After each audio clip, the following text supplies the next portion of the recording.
everybody doing? It's Paul from Magpies 24/7, back again with another view from the van, following from yesterday's entertaining, pulsating, dramatic, fucking fantastic game of football at St James's Park, where it finished Newcastle United 3, Manchester City, the champions, the Galacticos of the Premier League, also 3. And I don't want to brag too much, but if you remember in my prediction, I did say I expected a goal scoring draw. So I said 2-2, it was 3-3.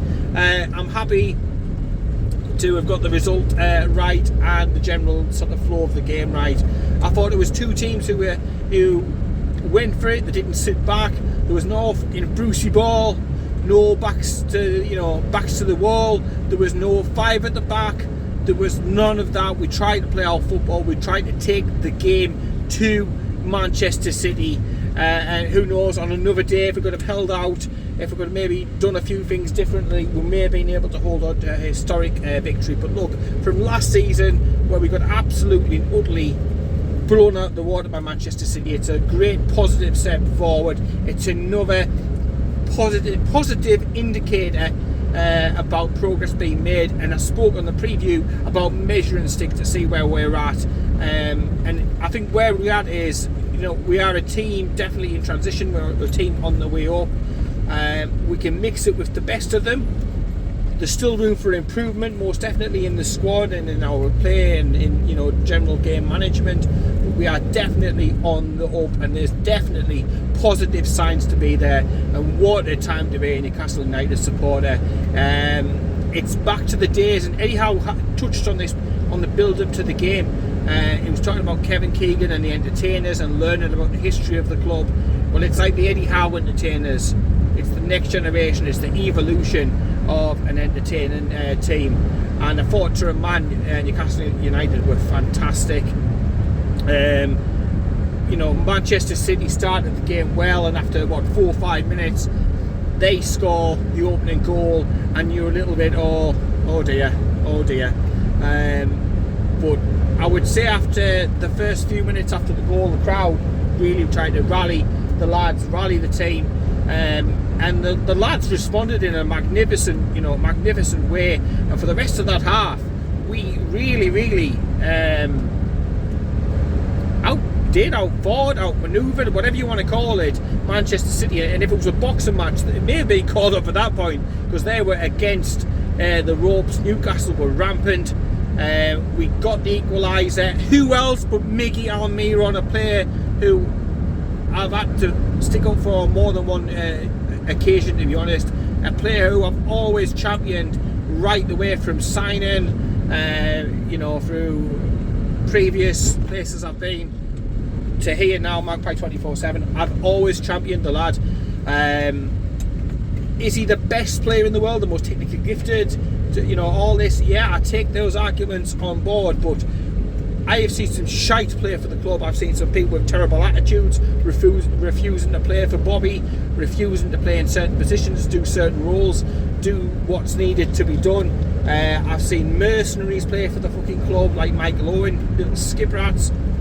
So to see somebody playing with a smile on their face, happy to represent our club, our city, our values in such a way, it's to me, it's just an absolute breath of fresh air. I love Miggy. Yes, he can improve his game, there's no doubt about it, but look, boy, fuck me, he's had his first pre-season with Eddie Howe this summer, and I think he looks a million times better as a football player than what he's looked from seasons gone by. It's only going to get better. It's another example of a player, bit by bit, step by step, getting better underneath him, a la Emil Kraft, a la Fabian Schär, a la Joe Linden. You can go on. The examples are absolutely limitless. And I had a joke laugh after the match, and even Aston Villa fans said, "Oh, we should go and get Eddie Howe and replace him," and blah blah blah with Steven Gerrard.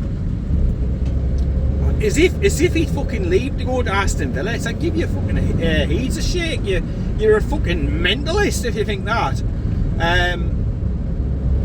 It's it's just unbelievable what he's doing. He's not going out there just spending. The club is putting foundations, the correct and historic wrongs, and we're doing things in the right way. And you're just getting to see the results on the pitch. So yeah, Manchester City took the early lead. Newcastle strike right fucking back. Some a little bit of controversy. Is it a goal? Is it not a goal? It was a goal. It was obvious. The goal is given after a VAR check. Fine, fair enough. And then Newcastle go ahead and get themselves a half-time lead, courtesy of Callum Wilson, and only Callum Wilson had scored that sort of goal. Amazing, fantastic finish by Callum Wilson, cool as you like. Beats Manchester City, and they look like a bit of a rabbit to me. They look like a rabbit caught in the fucking headlights. They just don't know. This is a different fucking gravy to what they faced last season.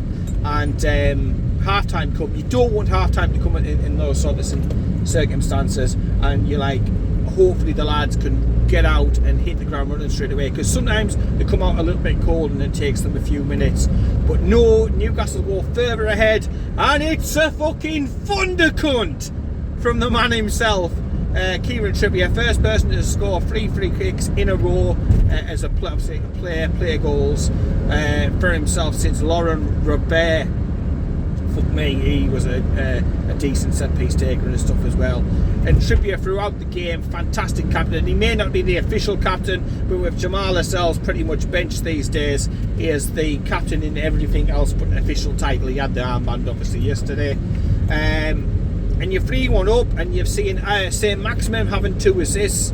You're seeing the Saint making the right choices, and he is running at Manchester City like he's been fed on fucking raw meat. He was like a man possessed, and they had no answer to the Saint, none whatsoever. But Manchester City being full of these Galactico style players, amazing, talented pool of players to be able to pick from. They get 2 quick fire goals back. And what you're wanting when you go 3-1 up is to have maybe a 10-minute period where you don't concede, where you just consolidate. Callum Wilson's running around with a bit of an injury complaint at this time. Perhaps the time when we went 3-1 up would have been the time to make the changes, to bring Sean on, to bring Chris Wood on, and to try and shore things up, keep the next 10 minutes nice and tight. Then towards the finish and try to see it out. They couldn't do that. I take nothing away. I'm not going to critique it all, because I thought we were absolutely fantastic. But they get back into the game, and then there's still chances to be able to nick it. It is the old days, and it's attack the attack, attack the counter attack. And fuck me, I feel sorry for the bastards who work a match of the day.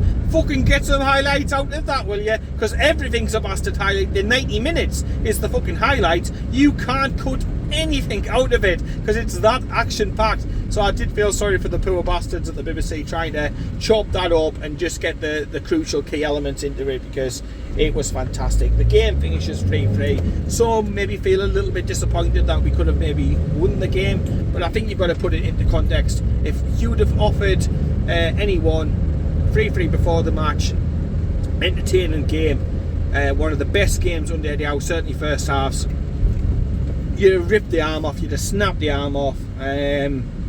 I had a little inkling, because just because I'd said about the no goals and the clean sheet things, that there was going to be goals in the game.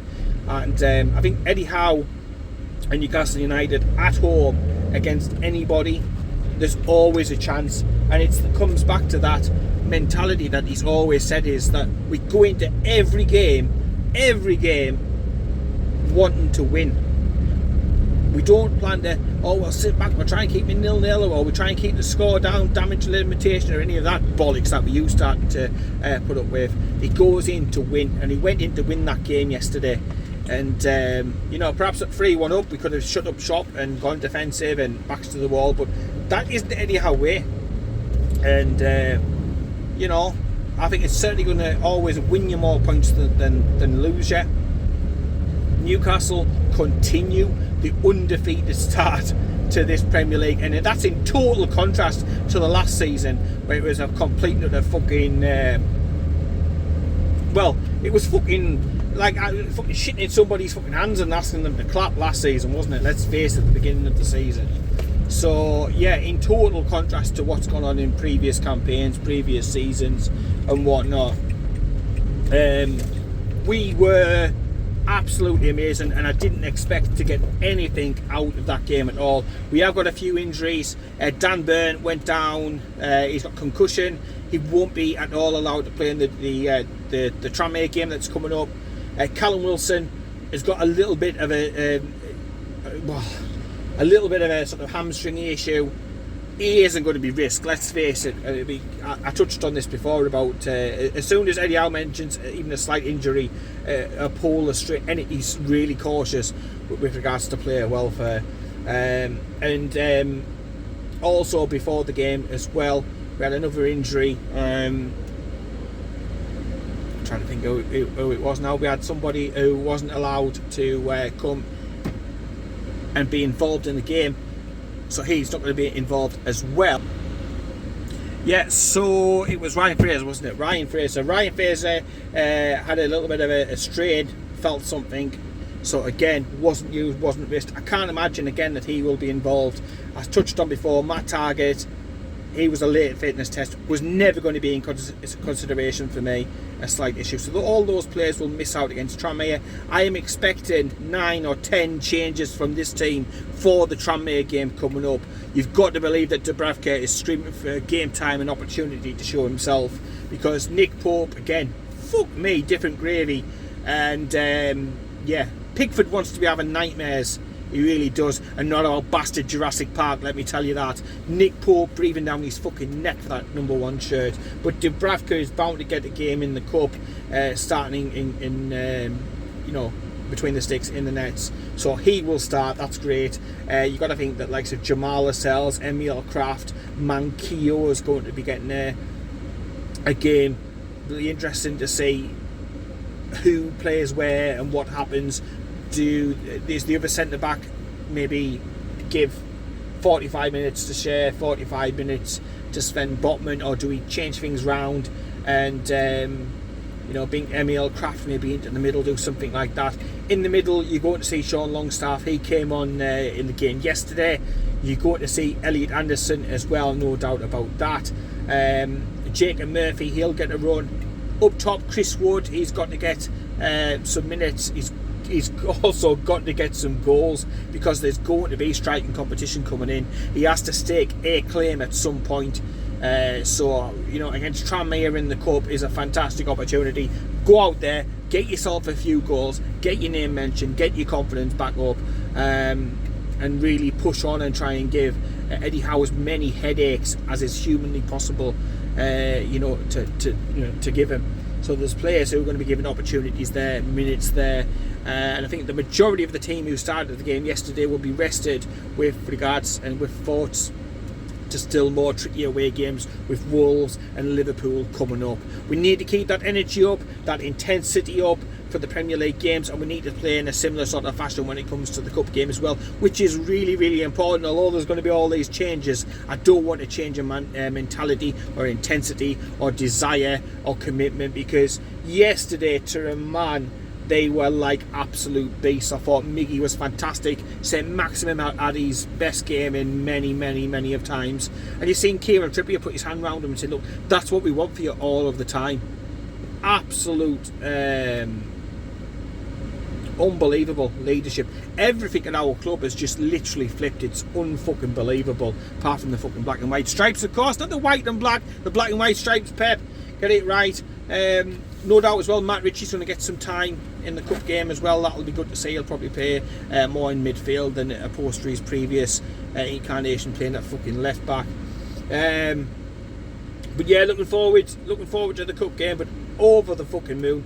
Fantastic start, fantastic game, delighted, and then I'm looking for Newcastle to progress in the cup and then to see we pull in the following rounds as well. It's happy days. It has been such a long time since the entire fan base was so over the fucking moon. Pep, again, after the game, Guardiola that is, spoke in glowing terms about Newcastle. He wasn't sure about the red card incident. Obviously, Trippier, he got a red card. That was overturned by VAR. Rightfully so for me, yes. When he came to make the contact, it was perfectly fine. A yellow card all day long, but never a fucking red at all. So yeah, they come to the correct decision in the end. The referees, that was probably one of the only grumbling points. Shite again. And how many times are we saying this? The referees in the Premier League are fucking dog shite, and that continues on for me. It needs a serious look at it, because they just haven't got a fucking clue. They can't see the nose on the end of the bastard faces. They're that fucking useless like. But Newcastle doing great stuff. Hopefully moving closer to maybe Pedro over the next couple of days. Talks about his agents flying in yesterday for talks.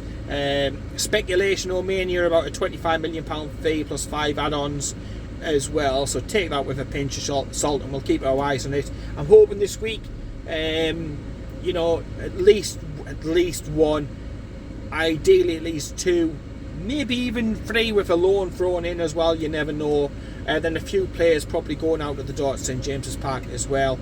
You know, will one of them be Elliot Anderson? That's up for discussion at the moment. Do you trust Charlotte to get him a good loan move if he does go?